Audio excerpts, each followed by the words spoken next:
Vamos abrir na primeira carta de Paulo aos Coríntios, capítulo 1, dos versículos 10 a 17. 10 a 17. 1 aos Coríntios 1, de 10 a 17. Assim diz a palavra do Senhor. Rogo-vos, pois, irmãos, pelo nome de nosso Senhor Jesus Cristo, que faleis todos a mesma coisa, e que não haja entre vós divisões, antes sejais inteiramente unidos na mesma disposição mental e no mesmo parecer. Pois a vosso respeito, meus irmãos, fui informado pelos da casa de Cloe, de que há contendas entre vós. Refiro-me ao fato de cada um de vós dizer: eu sou de Paulo, e eu de Apolo, e eu de Cefas, e eu de Cristo. Acaso Cristo está dividido? Foi Paulo crucificado em favor de vós, ou fostes, porventura, batizados em nome de Paulo? Dou graças a Deus, porque a nenhum de vós batizei, exceto Crispo e Gaio, para que ninguém diga que fostes batizados em meu nome. Batizei também a casa de Estéfanas. Além destes, não me lembro de se batizei algum outro. Porque não me enviou Cristo para batizar, mas para pregar o evangelho, não com sabedoria de palavra, para que se não anule a cruz de Cristo. Vamos orar ao Senhor. Santo Deus, nós te somos gratos por este dia em que podemos adorar o teu nome, ainda que, ó Pai, privados do culto corporativo, do culto público, mas te agradecemos porque em nossos lares e casas podemos adorar ao Senhor e agora, Pai, podemos receber a exposição da tua palavra. Pedimos que nos abençoe, pedimos que nos ajude a entender este texto e, sobretudo, Pai, aplicar a tua verdade em nossos corações, que o teu Santo Espírito faça isso, nos ajude, Pai, para que, entendendo a tua palavra, nós nos tornemos praticantes da tua palavra e não meros ouvintes. Age no nosso coração por meio do teu Santo Espírito, com convencimento, com transformação, com ânimo e motivação para fazermos a tua vontade e andarmos nos teus caminhos. Abençoa cada família que está aqui, ó Pai, recebendo por meio da tecnologia esta palavra, e abençoa-nos, Pai, para que sejamos fortificados e fortalecidos pelo Senhor mesmo. É o que nós pedimos e agradecemos humildemente, e em nome de Jesus. Amém. Meus irmãos, nós protestantes somos frequentemente acusados de termos dividido a Igreja de Cristo. E isso é uma mentira, é uma grande mentira. Cerca de 100 anos antes de Martinho Lutero, aquele monge agostiniano, ter afixado as 95 teses contra erros da Igreja Católica, especialmente contra a venda e comércio das indulgências, que era um comércio do perdão divino, não é? A Igreja estava cobrando para que as pessoas recebessem o perdão. Cerca de um século antes de Martinho Lutero, já existiram aqueles que são chamados de pré-reformadores, que se colocaram contra os erros da Igreja e que passaram a denunciar os erros e os desvios da Igreja Católica Apostólica Romana. Estes pré-reformadores foram mortos, a Igreja os matou, a Igreja os condenou ao Tribunal da Santa Inquisição e os matou, simplesmente porque eles discordaram da Igreja e eles alertaram o povo quanto aos caminhos errados que a Igreja da época, a Igreja Católica Apostólica Romana, estava tomando. Martinho Lutero não foi morto porque o povo da Alemanha o apoiou, né? E aí a Igreja não conseguiu matá-lo, mas o plano era matá-lo também. Lutero e os outros reformadores não tinham a intenção de sair da Igreja, eles tinham a intenção de reformar a Igreja, por isso o nome, reformadores, reforma protestante. Mas os papas e os bispos não queriam reformar a Igreja. Eles estavam no caminho de obscuridade, de cegueira espiritual. A Igreja, até aquela época, final da Idade Média, havia se enchido de doutrinas de homens, havia escapado totalmente à vontade de Deus, às prescrições da palavra de Deus. Eles não queriam ser reformados. E por isso foi que centenas de padres, monges e freiras saíram da Igreja Católica Apostólica Romana e passaram a se congregar como Igreja de Cristo. E assim, uma nova igreja surgiu naquela época. Na Alemanha, a igreja recebeu o nome de luterana. Na Suíça e em outros países, recebeu o nome de Igreja Reformada, né, com uma menção à reforma que havia sido feita, não na Igreja Mãe, mas agora nas igrejas que haviam saído. Na Suíça, sim, Suíça, Igreja Reformada, e na Escócia e em outros países, a igreja recebeu o nome de Igreja Presbiteriana, né, uma menção ao governo dos anciãos, ao governo dos presbíteros. Anos mais tarde, começaram a surgir divisões também nas igrejas protestantes. Algumas igrejas protestantes se dividiram por discordar entre si de posições doutrinárias. A Igreja Católica Apostólica Romana seguiu se dividindo também, não é? Em 1054, houve um grande racha entre as igrejas do Ocidente e as igrejas do Oriente, que deu nascimento à Igreja Ortodoxa. No Brasil, você teve criação de Igreja Católica Apostólica Brasileira, Movimento Católico Independente, Igreja Católica Carismática, Igreja Católica Conservadora do Brasil, dentre outras. Muitas divisões aconteceram na Igreja Católica Apostólica Romana. Mas voltando ao protestantismo, infelizmente, não é motivo de orgulho que nós tenhamos tantas denominações, tantas divisões. E a maioria dessas divisões aconteceu por conta de pecado, por conta de falta de união, por conta de não entendimento da palavra de Deus, de pontos discordantes de doutrinas, de grupos que estavam entre nós, mas passaram a não entender determinadas doutrinas e decidiram sair. A própria Igreja Presbiteriana passou por algumas divisões no decorrer da história aqui no Brasil. E nós poderíamos dizer, irmãos, divisões desnecessárias. Eram pontos que poderiam ser trabalhados com oração, com longanimidade, com amor. Algumas divisões que tivemos foram por questões administrativas, não deveriam ter acontecido. O texto que nós acabamos de ler nos mostra, então, Paulo lidando justamente com a questão das divisões, das divergências. Paulo está escrevendo à igreja de Corinto, e aquela igreja, podemos afirmar, no Novo Testamento, é a que mais apresenta este problema de divisões internas. Isso era um problema para Paulo, por isso que ele escreve tantas linhas, não apenas essas que nós demos, mas outras que surgirão, contra as divisões, mostrando o grande problema que é nós termos uma igreja que está dividida. Isso era um problema para a época e é um problema para nós também, né? Não podemos achar que está tudo bem pelo fato de nós termos divisões e mais divisões na igreja evangélica ou na igreja protestante. Olhando para o texto, nós podemos ver duas grandes divisões neste texto. E a primeira delas é quando Paulo fala sobre a exigência da unidade. A exigência da unidade. Note, não é uma opção. Estarmos unidos não é uma opção, é uma exigência. O apóstolo Paulo começa falando, no verso 10, rogo-vos, irmãos, pelo nome de nosso Senhor Jesus Cristo, que faleis todos a mesma coisa, que não haja entre vós divisões, antes sejais inteiramente unidos, na mesma disposição mental e no mesmo parecer.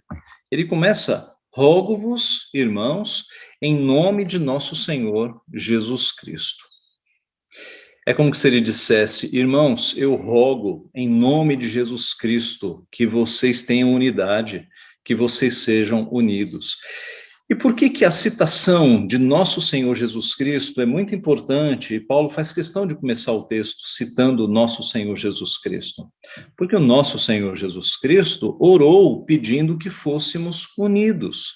Em João, capítulo 17, versos 22 e 23, um trecho da oração sacerdotal, nós lemos: eu lhes tenho transmitido a glória que tens me dado, para que sejam um, como nós o somos, e eu neles e tu em mim, a fim de que sejam aperfeiçoados na unidade, para que o mundo conheça que tu me enviaste e os amaste, como também amaste a mim. Nosso Senhor Jesus orou pedindo ao Pai que nós estivéssemos unidos. Por isso que Paulo começa aqui citando, rogando em nome do nosso Senhor Jesus Cristo. E ele segue: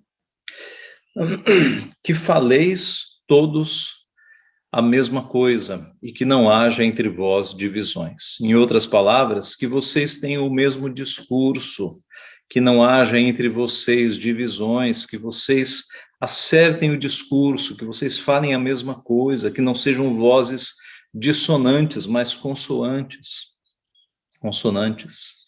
E ele segue dizendo: antes sejais inteiramente unidos na mesma disposição mental. Inteiramente unidos, você percebeu, na mesma disposição mental. Qual é a ideia aqui, meus irmãos? É claro que cada um de nós tem pensamentos diferentes, né? Não há duas criaturas com os mesmos pensamentos, nem irmãos gêmeos. Mas a ideia aqui é que a igreja tenha um mesmo pensamento, uma mesma forma de pensar, uma mesma forma de trabalhar as doutrinas na mente, o mesmo pensamento, o mesmo objetivo, o mesmo rumo. E na sequência, e no mesmo parecer. Parecer já é uma palavra que aponta mais para julgamento, né? Conclusões, essa é a ideia. Em suma, meus irmãos, Paulo está pedindo, em nome de Jesus Cristo, que os crentes tenham o mesmo discurso, a mesma forma de pensar, as mesmas conclusões sobre a fé. Em outras palavras, ele está pedindo que a igreja, ela tenha unidade de propósito, de fala, de pensamento. A unidade do povo de Deus é uma exigência de Deus e é uma bênção também. No nosso culto familiar, nós lemos o Salmo 133. Oh, como é bom e agradável viverem unidos os irmãos. É como óleo precioso sobre a cabeça, o qual desce para a barba de Arão, e desce para a gola de suas vestes. É como o orvalho do Hermon, que desce sobre os montes de Sião. Ali ordena o Senhor a sua bênção e a vida para sempre. Quando Davi escreveu esse salmo, o reino não havia sido dividido ainda entre reino do norte e reino do sul, mas já havia algumas divisões ali entre tribos, e Davi está chamando a atenção para o fato de que a bênção de Deus, ela acontece quando há uma unidade no povo de Deus. E a figura preciosa que ele usa aqui, que todos os nossos irmãos do passado entenderam, foi a figura de Arão, o sacerdote, o óleo da unção descendo sobre a sua cabeça, passando pela barba e pela gola de suas vestes. Aqui nas vestes do sacerdote, no seu peitoral, havia 12 pedras preciosas, e cada uma das pedras tinha relação com uma das tribos de Israel. Então, é o óleo precioso de Deus descendo pela sua barba e indo até as tribos de Israel, o povo de Deus, e ali ordena o Senhor a sua bênção e a vida para sempre. Lucas, voltando para o Novo Testamento, escreveu Atos dos Apóstolos, e ele deu testemunho, divinamente inspirado, de que na igreja primitiva, da multidão dos que creram, era um o coração e a alma. Atos 4, 32. Paulo, escrevendo aos Efésios, pediu a eles que eles fossem um, porque eles tinham apenas um Senhor. Efésios 4, de 1 a 6. Rogo-vos, pois eu, o prisioneiro no Senhor, que andeis de modo digno da vocação a que fostes chamados, com toda a humildade e mansidão, com longanimidade, suportando-vos uns aos outros em amor, esforçando-vos diligentemente por preservar a unidade do Espírito no vínculo da paz. Há somente um corpo e um Espírito, como também fostes chamados numa só esperança da vossa vocação. Há um só Senhor, uma só fé, um só batismo, um só Deus e Pai de todos, o qual é sobre todos, age por meio de todos e está em todos. Então, a unidade entre os crentes não é uma opção, é uma exigência da palavra de Deus. As diversas igrejas protestantes que existem deveriam pensar seriamente nesta questão e quem sabe trabalhar uma aproximação para que, com base na palavra de Deus, pudesse haver uma união. Eu sei, irmãos, que isso é muito difícil, porque em séculos de protestantismo, e especialmente aqui no Brasil, né, em mais de um século e meio de protestantismo no Brasil, nós tivemos denominações que não dão importância à palavra, né? Muitas denominações surgiram, e algumas que nem são de Deus, algumas que nem se constituem igreja verdadeira. Mas eu me refiro especialmente às históricas, que dão mais importância à palavra de Deus. Deveria haver uma preocupação em que nós estivéssemos mais conformados à palavra de Deus, e isso geraria união. Mas trazendo para um nível mais próximo de igreja local, as igrejas em que nós convivemos, nós deveríamos nos esforçar na igreja local para preservar a unidade do Espírito entre nós, que é o que Paulo escreveu aos Efésios. Note, Paulo não escreve aos Efésios dizendo que eles devem criar unidade. A unidade já foi criada, nós já estamos unidos nos laços do sangue da cruz, né, do sangue de Cristo. Nós todos estamos na mesma família, somos irmãos, não tem como você deixar de ser irmão, nós somos irmãos. O que Paulo está dizendo aos Efésios é que eles se esforcem para preservar a unidade, porque essa unidade pode ser ferida ou enfraquecida, e a nossa função é preservar esta unidade. Nós devemos nos esforçar para termos o mesmo discurso, como Paulo está ensinando os coríntios aqui, a mesma fala, para que o mundo olhe para nós e pense: olha, aquele povo é unido, aquele povo fala a mesma coisa. Nós devemos nos esforçar para ter os mesmos pensamentos, as mesmas conclusões, gerar uma unidade entre nós. Estou falando agora de igreja local, o que é, claro, bem mais fácil do que quando nós pensamos em denominações. Mas mesmo numa igreja local, talvez você pense: ah, pastor, é muito difícil isso. Eu entendo que é difícil, mas é possível. É possível. E como é possível? Ora, pelo menos 3 coisas que tornariam a unidade de uma igreja local fortalecida. Primeira, com humildade. Com humildade. Considerando os meus irmãos superiores a mim mesmo. Quando numa igreja as pessoas têm esse nível de humildade, de considerar os outros superiores a si próprios, se cada um age dessa forma, nós não vamos ter cada um querendo impor a sua posição sobre o outro, cada um querendo colocar a sua ideia como se fosse a melhor. Nós, numa igreja de pessoas humildes, amadurecidas, as pessoas de fato se submetem uns aos outros. Pense numa igreja em que todos têm esse espírito de humildade, de que ninguém quer impor as suas ideias sobre os outros. Nós teríamos um belo reforço na unidade. Humildade, então, é o primeiro ponto. O segundo é amor, visando o bem geral da comunidade e não o meu bem próprio. Por vezes nós temos ideias pensando em nós mesmos na igreja local, não pensando na igreja como um todo, no bem da igreja, né, na unidade da igreja. Nós temos ideias próprias e queremos passá-las sobre todos.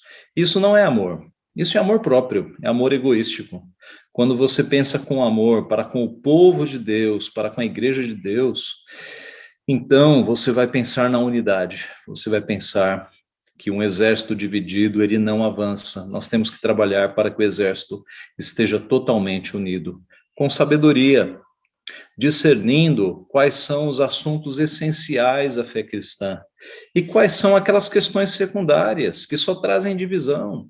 Nós devemos estar unidos nos grandes assuntos da fé, nos assuntos que de fato são essenciais. Há algumas questiúnculas reduzidas e pequenas que só trazem divisão.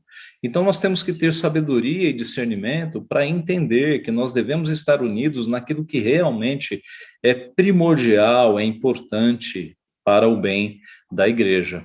Ora, o próprio apóstolo Paulo, escrevendo aqui aos Efésios, nós acabamos de ler, ele mostra a fórmula, ele mostra a solução. Com toda a humildade e mansidão, com longanimidade, suportando-vos uns aos outros, em amor, esforçando-vos diligentemente por preservar a unidade do Espírito no vínculo da paz. Humildade, mansidão, longanimidade, suportando os outros em amor. É possível, irmãos, é possível nós termos uma igreja com união, com unidade, quando há crentes maduros, quando há crentes que de fato pensam na igreja como um todo e não pensam nas suas próprias questões e no seu próprio bem-estar. Lembre-se, então, esta é uma exigência da palavra. A união, a unidade entre os irmãos não é uma opção. Nós devemos trabalhar por isso. Nós devemos nos preocupar com isso, para que haja unidade entre nós. Depois de Paulo, então, escrever o começo aqui dessa exortação, mostrando a exigência da unidade, ele vai para o que eu percebo aqui um segundo ponto. Paulo vai mostrar a insensatez das divisões. A loucura, a incongruência, a incoerência, a insensatez das divisões.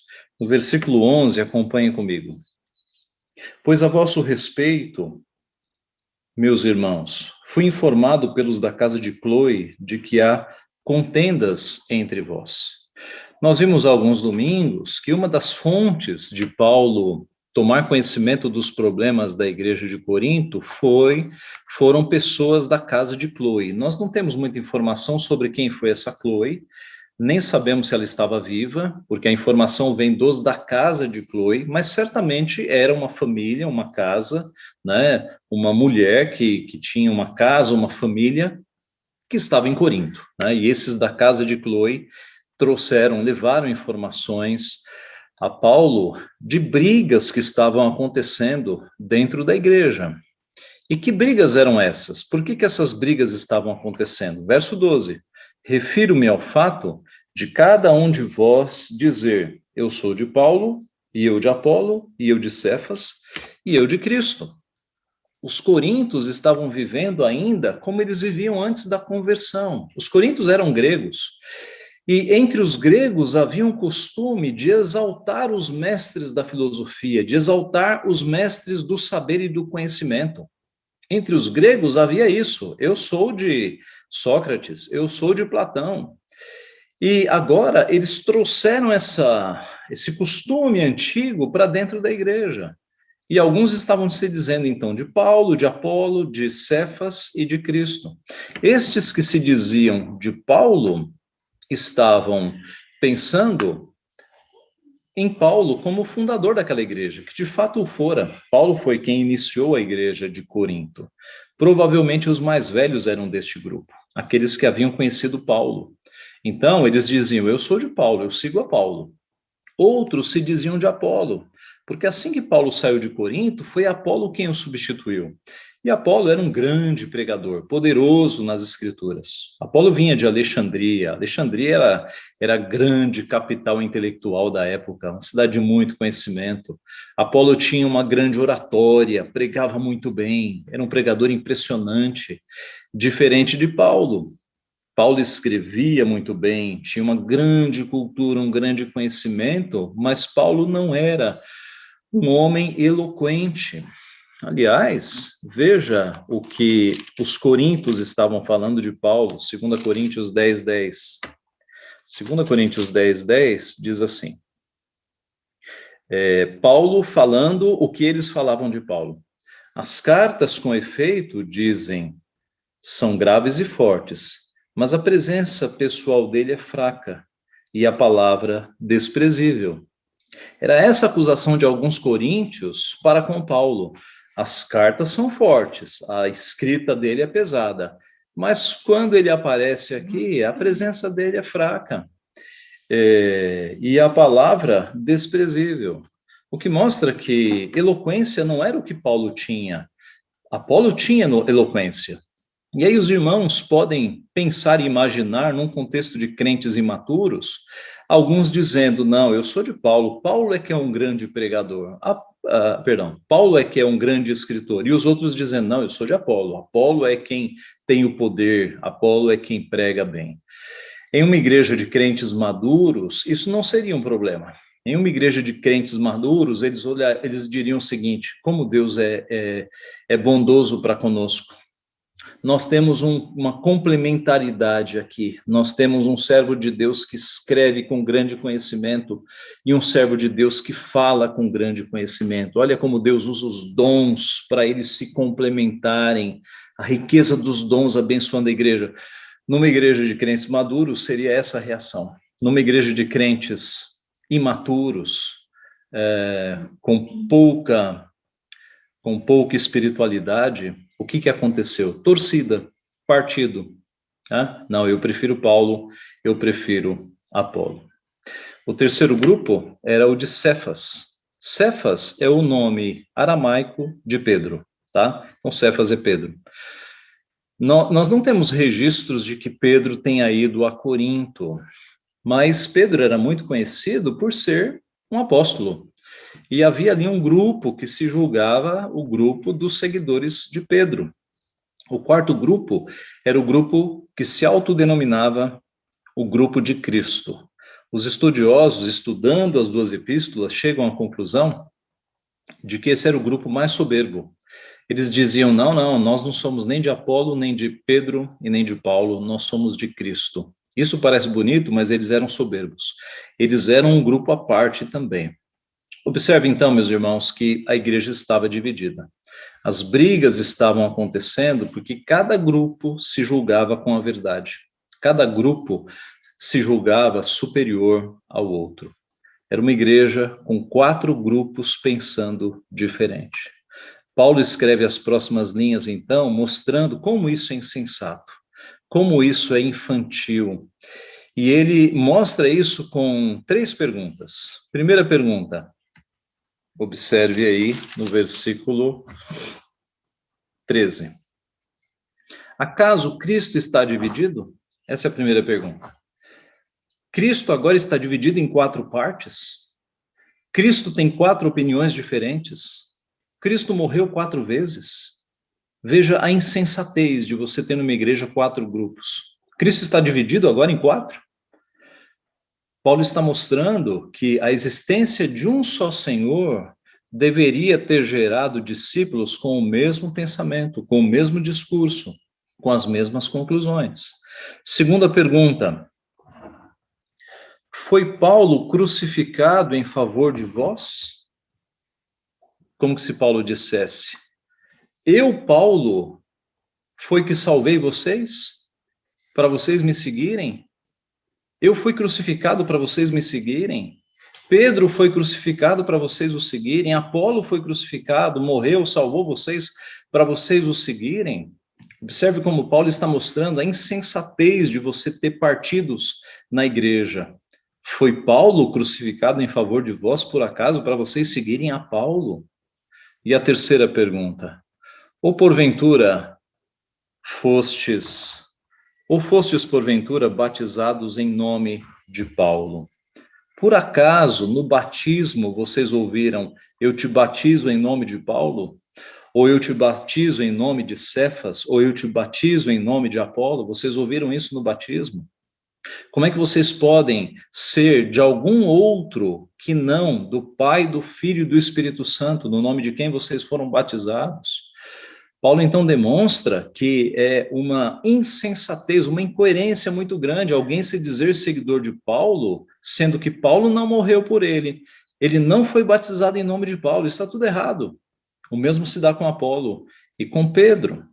Então, Paulo, na sequência, demonstra, abre um parênteses para mostrar que além de ele não ter o seu nome na fórmula batismal, o que é óbvio, graças a Deus que ele batizou pouca gente naquela igreja. É o que ele diz, verso 14. Dou graças a Deus, porque a nenhum de vós batizei, exceto Crispo e Gaio, que eram ali fundadores da igreja. E no verso 16, também batizei a casa de Estefanas. Então, ele tinha batizado pouca gente ali, e agora ele dava graças a Deus.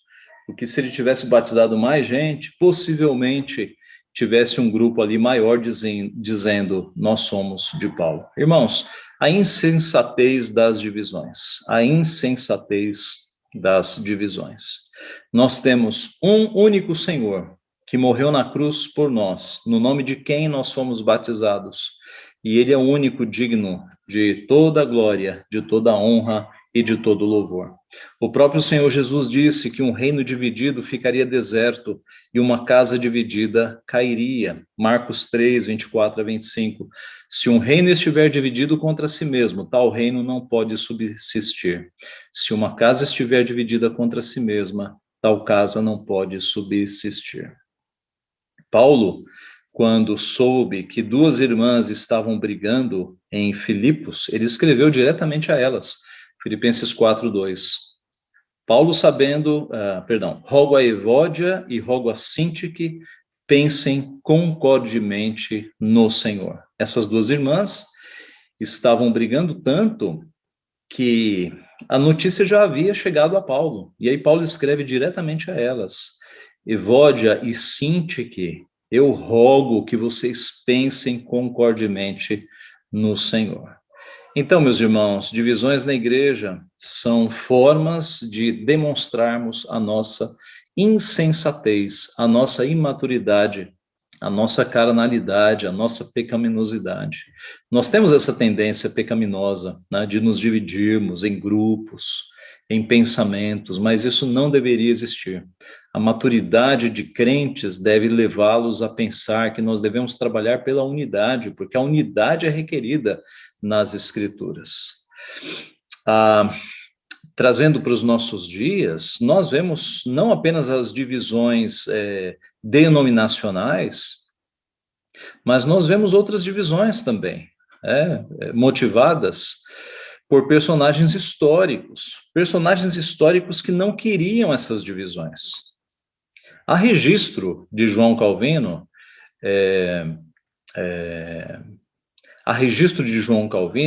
repudiando o termo calvinista. Há registro histórico disso. Quando ele soube que alguns estavam se denominando calvinistas, ele repudiou, porque ele não representa o evangelho, quem representa o evangelho é Cristo. E assim nós podemos fazer as mesmas perguntas hoje. Acaso Cristo está dividido? As mesmas perguntas de Paulo. Cristo tem vários ensinos contraditórios. Então, por que tantas divisões? É lamentável que denominações tenham saído umas das outras por motivos tão fúteis, muitas vezes. Foi Paulo crucificado em favor de vós? Foi João Calvino crucificado em favor de vós? Foi Jacobus Arminius crucificado em favor de vós? Foi Gunnar Wingren ou Daniel Berg crucificados em favor de vós? Foi John Wesley crucificado em favor de vós? Quem foi crucificado em favor de vós? Foi Jesus Cristo. Então nós deveríamos falar mais de Jesus Cristo. Porventura fostes batizados em nome de João Calvino, Jacobus Arminius, ou em qualquer outro nome que não Jesus Cristo? Por que eu estou dando ênfase nisso, meus irmãos? Quem está nas redes sociais sabe. Tem crentes que ficam tão impressionados com os escritos de João Calvino, que sem dúvida nenhuma foi uma bênção para a igreja, um homem extremamente usado por Deus, mas crentes que param de falar de Jesus e só falam em João Calvino agora. Isso está certo, por acaso? O mesmo acontece com aqueles que só falam em Armínio e se esquecem de falar de Cristo. Isso não está certo. Nós devemos usar os escritos destes homens, e no nosso caso, especialmente os de João Calvino, não é? Mas eles estavam escrevendo para glorificar a Cristo. Eles não estavam escrevendo para que eles tivessem qualquer tipo de glória. Nós devemos ler todos os autores, nossos antepassados, né? Aqueles que caminharam muito na teologia, na interpretação da palavra. Devemos subir nos ombros desses gigantes, mas para enxergar a Cristo, não para glorificar o nome deles. Nosso foco deve ser sempre Cristo. Foi Ele quem morreu por nós. Foi Ele quem ressuscitou. É Ele que está à direita de Deus Pai intercedendo por nós. Foi Ele quem venceu a morte e um dia voltará para buscar os seus. Então, falemos de Cristo, que os nossos pensamentos estejam nele. Falar mais de outra pessoa, seja quem for, é idolatria. Apreciar mais qualquer outra pessoa do que Cristo é idolatria. E está cheio de crentes idólatras que não percebem isso, que estão idolatrando homens ao invés de pensar em Cristo. Talvez você seja um deles. Analise aí a tua vida. Você tem escrito mais sobre quem? Sobre personagens históricos ou sobre Jesus Cristo? Você tem falado mais sobre quem? Sobre personagens históricos ou sobre Jesus Cristo? O mesmo vale para pastores mais próximos, pastores famosos nas redes sociais. Não os idolatre, não peça autógrafos a estes pastores. Isso acontece. Não haja como se esses pastores fossem santos, esses pastores são pecadores. Todos nós, pastores, somos pecadores. Nós travamos uma luta diária na questão da santificação. Nós somos de carne e osso. Não haja como se pastores fossem seres de outro mundo, como se nós fôssemos santos sem pecado na terra. Não idolatre, isso faz mal para os pastores. Não os idolatre. Trate-os com respeito, como irmãos na fé, como irmãos mais velhos talvez, mas não os exalte, não os idolatre. Isso faz mal para eles, faz mal para os pastores. Em suma, meus irmãos, nós não devemos seguir a homens, nós devemos seguir Jesus Cristo. Aquela igreja estava seguindo Paulo, Pedro e Apolo, e alguns soberbamente dizendo seguir a Cristo. Mas eles estavam divididos, e Paulo lhes dá uma dura palavra aqui, mostrando a insensatez das divisões.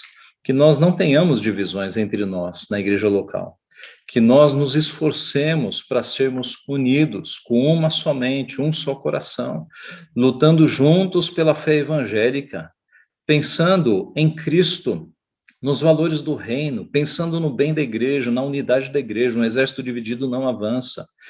Pensando nas coisas realmente importantes da fé cristã, deixando as questiúnculas, os pontos secundários e terciários de lado, para que nós tenhamos unidade no povo de Deus.